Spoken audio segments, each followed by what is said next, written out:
welcome to Sustainability Forward. Carmine, how are you doing? Good, Richie. Nice to be back. Nice to be back, Carmine. I wanted to start today's episode with a bit of a story. And the story takes us to California, specifically California Central Valley, where about 10 years ago, farmers started drilling deeper and deeper wells for water. When the surface waters started drying up, the farmers adapted, which means they installed new pumps, they brought in more investment, and they started drilling more. But then something started happening. The ground started sinking. There were cracks appearing on the surface of the roads. Number of the canals that crisscross the valley started warping. And in some places, the land really dropped by more than a foot. So the wells that the farmers had drilled didn't just dry up because there was no water. They actually failed because the whole aquifer itself had collapsed. And that water which these farmers were accessing had no chance of coming back. Wow, and that's such a powerful image. So it looks like resilience. So people doing what they already always done to cope and going ahead, but it's probably not exactly like that. Yeah, I actually think it wasn't resilience. It was a case of overdraft. What looked like drought turned out to be bankruptcy. And according to the United Nations, this isn't just a local story somewhere in California anymore. It is actually a global problem.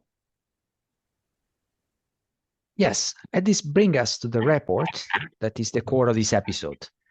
A few days back, in January 2026, the UN University Institute for Water published a report called Global Water Bankruptcy, Living Beyond Our Hydrological Means in the Post-Crisis Era. And when you look at it, it said something pretty extraordinary. They declared that the world has entered the era of global water bankruptcy. And that language actually is very critical. This isn't a discussion on water stress, and it's not a temporary crisis either. Water bankruptcy means we are using freshwater systems faster than they can recover. So it's a permanent problem. The report actually argues that many rivers and aquifers can no longer return to historical levels, even in good years. And that's a big shift. We are used to talking about drought ending, about cycles, about recovery, but here the cycle is broken. So let's unpack this term a little bit, because it sounds a little bit abstract. What does water bankruptcy actually mean in practice? Yeah, and it's very interesting. The report breaks it down into three ideas.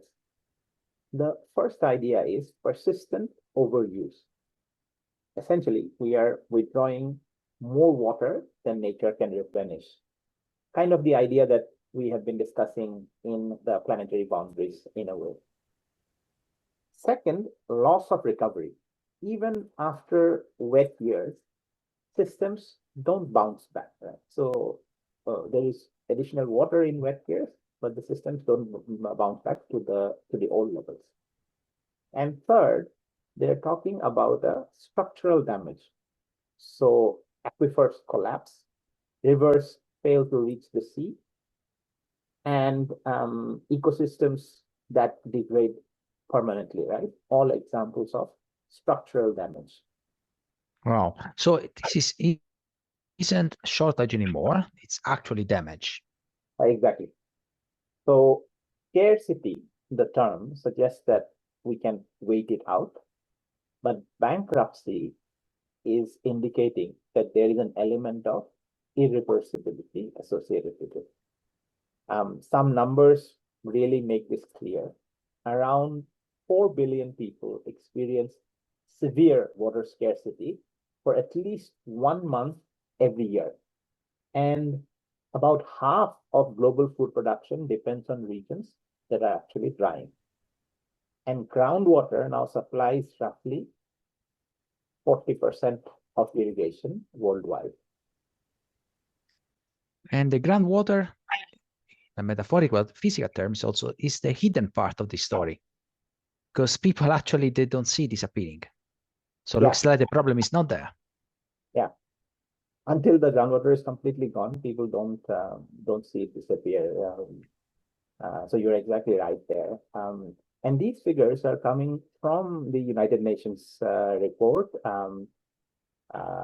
It's Food and Agriculture Organization's Aquastat report, and in collaboration with the World Resources Institute. And you know, Richie, also listening at the beginning of this episode and the story you told, it reminds me of what we discussed about the tragedy of the commons. So I see many similar angle of the story back to that concept. But why this is accelerating now? Why are we hitting this limit all at once? Yeah, again, the report seems to break it down into 4 big drivers. First is agriculture. About 70% of freshwater withdrawals go to farming. In many places, crops are grown where water was never abundant to begin with. Second, climate change. Rainfall is becoming more and more erratic. Droughts are longer. Evaporation is faster. Third, population and consumption. More people, more water-intensive diets, and more urban demand. And fourth, and crucially, it is a governance failure. So the last one is quite uncomfortable, I would say. Yes, it is.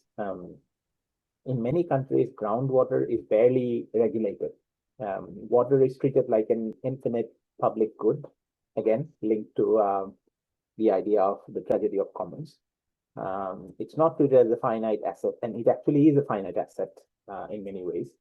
And the report is very clear on this point. What bankruptcy is not just a climate issue; it's a management failure problem. Yeah.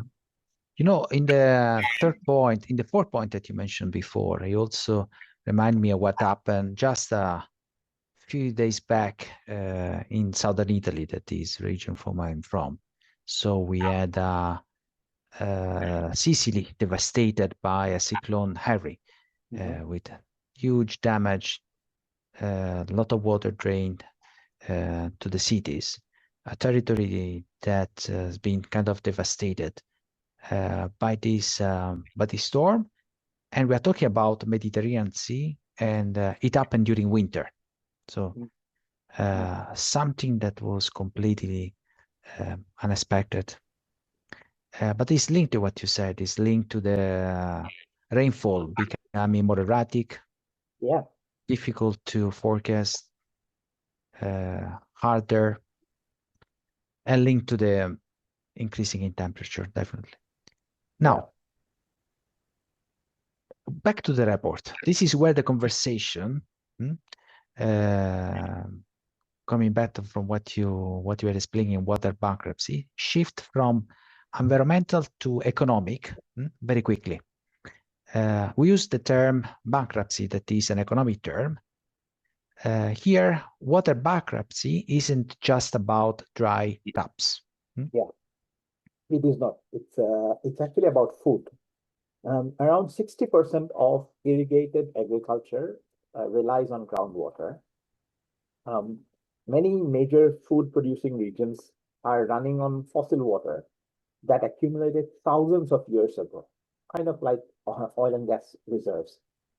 Once that's gone, it doesn't refill, at least on human timescales, right? It takes many thousand years again to refill these aquifers. Yeah. So you get this illusion of stability. Everything looks fine until suddenly it isn't anymore. Yeah. And when food systems wobble, everything else follows. Prices rise, trade patterns start to shift, political instability increases. The report links the water stress to migration pressures as well, particularly in parts of Africa, South Asia, and the Middle East. And I can actually relate to some of this. In parts of India, and definitely in some parts of Pakistan, regional or countrywide migration is happening because the water table has gone down to really alarming levels. This is actually climate risk that is now showing its face as a geopolitical risk. Yeah. And often in these cases, this is far away from where the water problem actually is. So you see consequences spread kilometers away. Yes, water bankruptcy actually travels through supply chains. And there are multiple references about this included in the UN report and the work that the World Bank has done on water and fragility. Let's go back to that word, bankruptcy. Often in climate change discussion, there is a lot of alarmists there. Is this the case also? Is this truly an alarm, what we're seeing now in water? Yeah, it's definitely closer to the truth, in my opinion, but the framing around it definitely matters. A crisis typically invites emergency response, but bankruptcy demands restructuring, as we all know from the language of finance, right? If a company is bankrupt, what do? You try to restructure the company. You don't find bankruptcy or you don't fix bankruptcy by hoping for rain. You fix it by changing the rules. This report argues that we need to move from maximizing water use to managing within hard limits, from short-term extraction to long-term accounting of water. So we cannot file for Chapter 11. No. We need to have a mindset shift. And politically, this is hard. Very hard, because it means saying no. It means reallocating water away from some uses. Experts quoted via the Science Media Center say the term is actually quite uncomfortable, but also accurate. So let's try to not go down to the doom spiral. Looking from this different perspective, what does the report actually suggest we do? Several priorities. First is water accounting. As we've said multiple times in the context of carbon dioxide and other externalities, you cannot manage what you don't measure. Basin level water budgets are becoming very, very essential. Second, protecting our aquifers. Groundwater has to be treated like strategic infrastructure. And third, reallocating water. That includes what kind of crops you choose to grow, how do you design your urban centers, even getting into dietary shifts, about which we mentioned in the episode on individual choices. What you eat also determines your overall footprint. And fourth, it's about equity. Poorer communities typically suffer first, despite consuming the least. And finally, probably the most important one in this is political courage. Right? It takes political courage to address these priorities. And as we said in another episode, courage is a beautiful word, but it's the hardest one, maybe. It is the hardest one. Because managing bankruptcy means telling some users they cannot have as much water as before. These recommendations come directly from the UN University report and not things that you and I have dreamt up in this episode. Yeah. So Rishi, let's bring it home.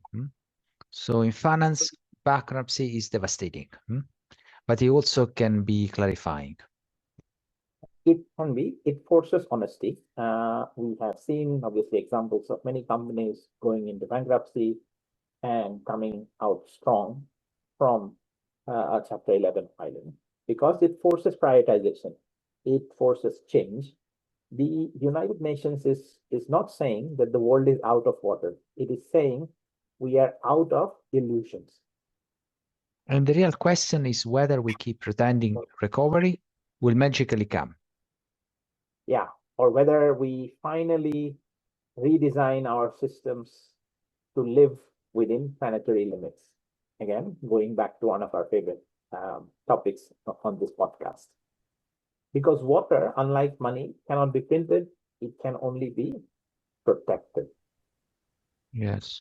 And we need to protect generation that will come later on this. Absolutely. That brings us to the end of today's episode. This is a Sustainability Forward, on which we discuss all important issues surrounding the topic of sustainability. We are present on all major podcast platforms, so feel free to subscribe to this podcast on any channel that you use to consume podcasts. This is Rishi, your host. With me is my co-host, Carmina, signing off. Thank you, Carmina. Thank you, Rishi. Good episode.